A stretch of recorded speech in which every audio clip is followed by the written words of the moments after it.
Shakshuka. The word itself translates roughly to a mixture or shaken up in Maghrebi Arabic. Most food historians trace it back to the Ottoman Empire, where it started as a humble dish of cooked vegetables and ground meat. It was survival food that spread across North Africa and the Middle East, carried by nomadic tribes and Sephardic Jews. Peasant food, made to be shared. But the food migrates, and it adapts. Today, we're dragging it out of the desert and into the American Southwest. It's a beautiful, chaotic fusion, and it starts with a lot of heat. Step 1. The avocado oil goes down, and then the onions. This is a slow burn interrogation.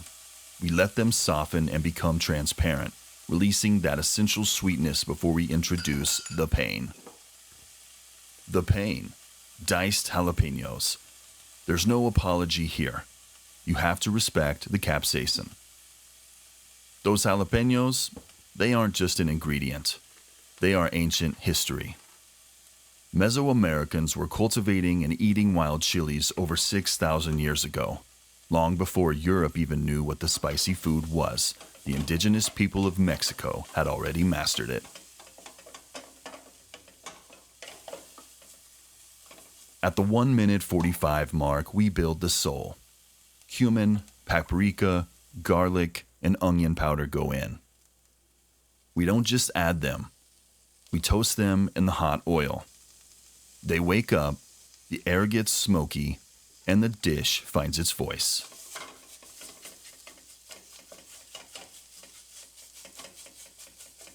Traditionally, if shakshuka has meat, it's merguez, a heavily spiced fiery lamb or beef sausage from North Africa packed with harissa. We aren't using lamb. We are honoring the Southwest with the green chili chicken sausage. The casing comes off and we cook it down to a mince. Because it's lean, we drop in some butter. Fat is non-negotiable. It's the vehicle that carries the spices. Half a cup of beef broth goes in to deglaze. We scrape all that essential caramelization off the bottom of the pan. Let that cook down and then hit it with some smoky garlic onion seasoning.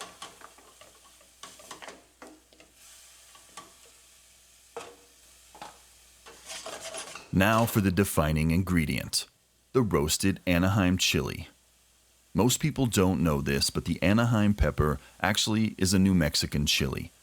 A farmer named Emilio Ortega brought the seeds from New Mexico to Southern California in 1894, planted them, and built a massive chili empire.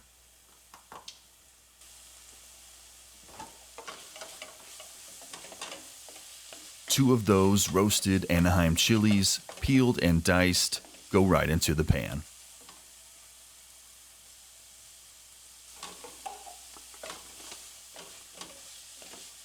Now, when you think of shakshuka, you think of a rich tomato stew.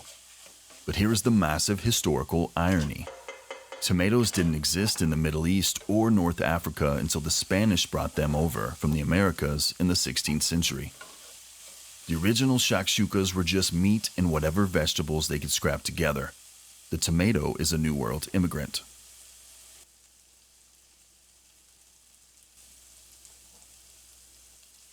We bring that New World immigrant back home. 8 ounces of tomato sauce goes in.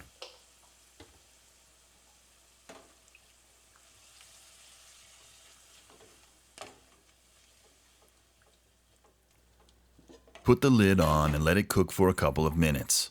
We aren't just heating it, we are building pressure. In ancient Middle Eastern cooking, trapping steam was a survival mechanism to save water and fuel. Here, it's about alchemy. We need this sauce thick and substantial. Lid off. A handful of fresh diced cilantro goes in, while we heavily associate it with Mexican food. Coriander, the seed of the cilantro plant, is actually one of the oldest recorded spices in the world, found in ancient Egyptian tombs. 2 eggs go in. Create a small well in the sauce and drop them in. Historically, meat was a luxury. Eggs were the universal protein of the working class. You are taking the cheapest ingredient on the farm and elevating it into a sea of smoky lava. Put the lid back on and let them poach. Lid off. The whites are set, the yolks are still soft. The sauce is perfectly reduced. Finish the pan with the final hit of fresh cilantro. The cooking is done. Now we transition to the build.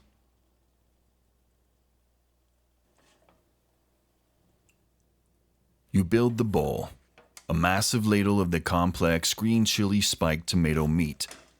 Make sure you get an egg. Hit it with the Mexican crema. That crema traces its roots back to the French occupation of Mexico in the 1860s, a culinary leftover from an ousted empire. It cuts the heat and adds a deep richness. And now we eat. But let's look at what's actually in this bowl while you watch me tear into it. Shakshuka is the ultimate symbol of the Columbian exchange. It is a culinary full circle. Think about it. Tomatoes and chilies were entirely unknown to the rest of the world until the 1500s. They left the Americas, traveled on Spanish galleons, and completely rewired the Mediterranean diet. North Africans took those American ingredients, combined them with old world spices like cumin, and created shakshuka. And today, we brought that technique right back to the Americas. We swapped the Maghrebi harissa for Anaheim chilies. We swapped the Middle Eastern pita bread for corn tortillas, a vessel that relies on nixtamalization, an ancient Mesoamerican science of soaking corn in alkaline water.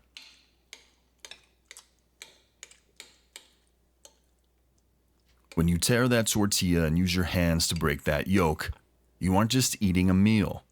You are participating in hundreds of years of global migration, survival, and adaptation. You take what the land gives you, you trust your instincts, and you feed your people. Southwest Shakshuka, gritty, genuine, and purely of this place.